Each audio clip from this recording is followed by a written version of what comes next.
Hi good morning जय श्री राम। 15-16 साल के बच्चा वैभव सूर्यवंशी ने शतक बना के अपना नाम रोशन किया है।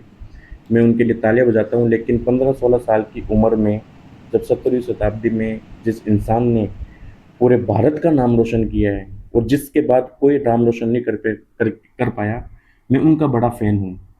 जो अपने 15-16 साल की उम्र में टोना फोर्ट जीत के बैठ गए थे कि हाँ भाई अब मैं हूँ, मेरे अलावा कोई है तो आओ। तो मैं आज उन इंसान की बात करने जा रहा हूँ। कल्पना कीजिए 17वीं शताब्दी थी और जहाँ भारत चारों तरफ मुगल साम्राज्य से घिरा हुआ था, वहाँ बीजापुर और गोलकुंडा जैसी बड़ी बड़ी सल्तनतें थी और उनके ही चारों तरफ विदेशी शक्तियाँ थी। तो महाराष्ट्र के पहाड़ियों में एक ऐसा इंसान जन्म लेता है जो सिर्फ तलवारबाजी करना नहीं जानता है, वो सपना देखना जानता है, सपना दिखाना जानता है। वो हिंदवी स्वराज्य बनाना जानता है और वो ये सिद्ध करना जानता है कि स्वराज्य हमारा जन्मसिद्ध अधिकार है। मैं आज उन्हीं श्रीमंत छत्रपति शिवाजी महाराज की बात करने जा रहा हूँ, जिनका जन्म 19 फरवरी 1630 को सिवनेरी किले में हुआ था और जिनके पिताजी शाहजी भोसले बीजापुर सल्तनत के सेनापति थे और जिनकी माता श्री जीजाबाई, जो धार्मिक प्रवृत्ति की और शक्तिशाली और साहसी महिला थी। उन्होंने बचपन से ही छत्रपति शिवाजी महाराज को रामायण, महाभारत और जो युद्ध किए हुए राजाओं थे उनकी कहानियां सुनाकर उनको बड़ा किया था। इसी का ही कारण था कि उन्होंने 16 साल की उम्र में किला जीत के बैठ गए थे, टोरना फोर्ट जीत के बैठ गए थे भैया। ये बहुत बड़ी बात है मेरे लिए, इसलिए मैं उनका बहुत बड़ा फैन हूँ। और उनकी जो किला जीतने की प्रक्रिया है वो वहीं से चालू हो गई थी। उन्होंने मराठा साम्राज्य की नींव वहीं से डाल दी थी कि भैया अब से स्टार्ट हो गया है, अब ये मराठा साम्राज्य स्टार्ट हो गया है, अब नहीं रुकने वाला, अब किले जीतने वाले हैं। और किले जीतते गए, एक एक करके उन्होंने अपनी इतनी बड़ी सत्ता बना ली कि मराठे साम्राज्य का नाम रोशन कर दिया था। और उनकी जो युद्ध जीतने की जो कला थी वो एक गुरिल्ला रणनीति थी। गुरिल्ला वही लेके आए थे, उसके वो जनक हैं। गुरिल्ला जो युद्ध नीति है उसके छत्रपति शिवाजी महाराज जनक हैं। उन्होंने उस गुरिल्ला नीति को अपनाया। गुरिल्ला नीति में बताता हूँ, guerrilla is the word of English dictionary and it is mean like a छोटा युद्ध। अब जो छोटा युद्ध है उसके पीछे का ये राज था कि वो एक धरातल पे आमने सामने नहीं होता था। वो युद्ध छिपके तेज रफ्तार से युद्ध किया, जीता और गायब, किसी को दिखाई नहीं दिया। एक हवा का झोंका तेज आया, हड़बड़ी मचाई और वापस चला गया और कब्जा कर लिया। वो रणनीति छत्रपति शिवाजी महाराज ने अपनाई और युद्ध जीतते गए और एक बड़ा मराठा साम्राज्य खड़ा कर लिया था 17वीं शताब्दी में। तो जब इंसान इतना तरक्की करता है, जब इंसान इतना बड़ा बढ़ता है, तो उसके दुश्मन तो होने ही है। और उस समय तो दुश्मन ही बहुत अलग लेवल के दुश्मन थे, पागल दुश्मन थे, जिनको कुछ पता भी नहीं है, करना भी नहीं है।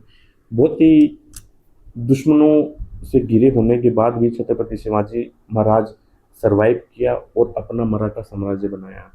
तो उसमें से एक मैं आपको इंसिडेंट बताता हूँ कि अफजल खान, जिसको बीजापुर के जो सुल्तान है उन्होंने भेजा था, तो अफजल खान ने श्रीमंत छत्रपति शिवाजी महाराज को एक शांति वार्तालाप करने के लिए बुलाया था और वहाँ पे धोखे से छत्रपति शिवाजी महाराज को गले लगाते समय अटैक करने की कोशिश की थी।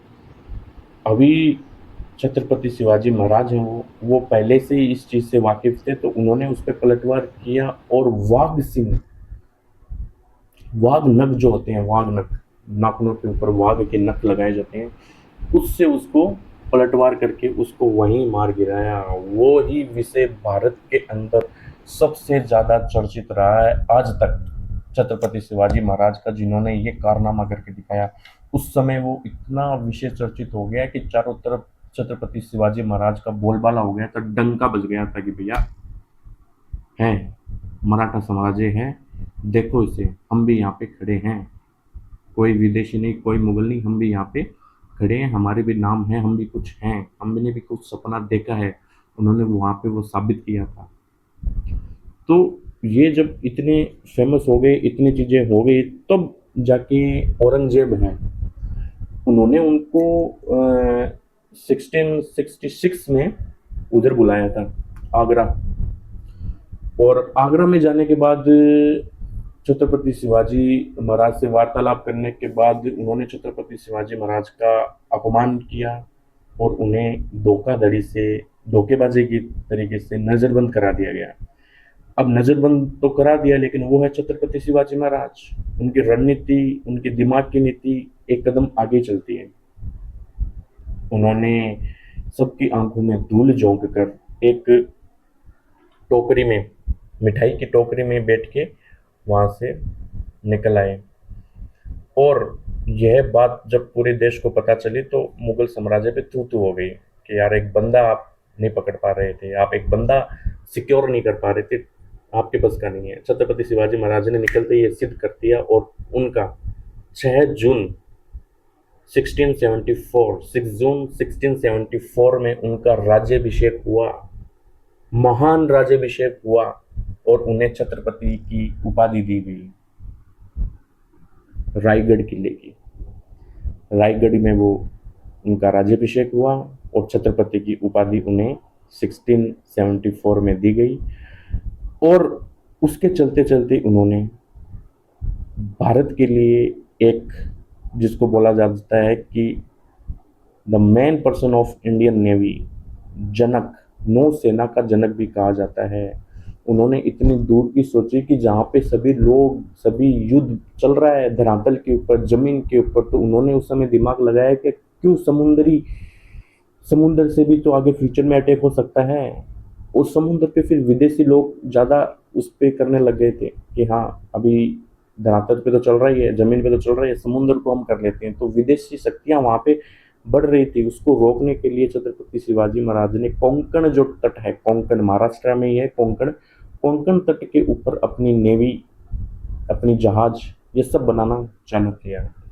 उन्होंने काफ़ी जहाज बनाए और जहाज के जरिए उनका एक मन में संकल्प था, भारत के लिए संकल्प था कि वो देश को सिक्योर करेंगे, व्यापार को सिक्योर करेंगे, डाकुओं से सिक्योर करेंगे, विदेशी आक्रमणों से अपने राज्यों को सिक्योर करेंगे। तो उन्होंने, जब सभी राजाएं, सभी लोग जब जमीन पे युद्ध करने के लिए लड़ मर रहे थे, तो उन्होंने एक सपना आगे का देखा कि जल के अंदर उन्होंने फिर किले के किले खड़े कर दिए ताकि समुद्री एक्टिविटीज हैं उसके ऊपर नजर बनाई जा सके। तो छत्रपति शिवाजी महाराज का जो ये काम किया है, छत्रपति शिवाजी महाराज को जो छत्रपति की उपाधि दी गई है, वो एक बहुत बड़ा स्ट्रगल था, बहुत बड़ा स्ट्रगल उन्होंने किया, इतने युद्ध जीते और इतना प्रभाव बनाया, तब जाके उनको वो छत्रपति की उपाधि दी गई है। छत्रपति की उपाधि मिलने के बाद या मिलने से पहले उनका वही रवैया था कि महिलाओं को सम्मान करना, महिलाओं का अपमान नहीं होने देना, किसानों पर ज़्यादा ज्यादती, किसानों के जो विषय हैं, किसानों के ऊपर कुछ अत्याचार न हो, उसके लिए ऊपर नए नियम बनाना, बच्चों, बड़े बूढ़ों, माता पिताओं, सबका ध्यान रखना, अपनी प्रजाओं के ऊपर कोई दिक्कत आ रही है तो वो देख रेख करना, वो उनको बखूबी आता था।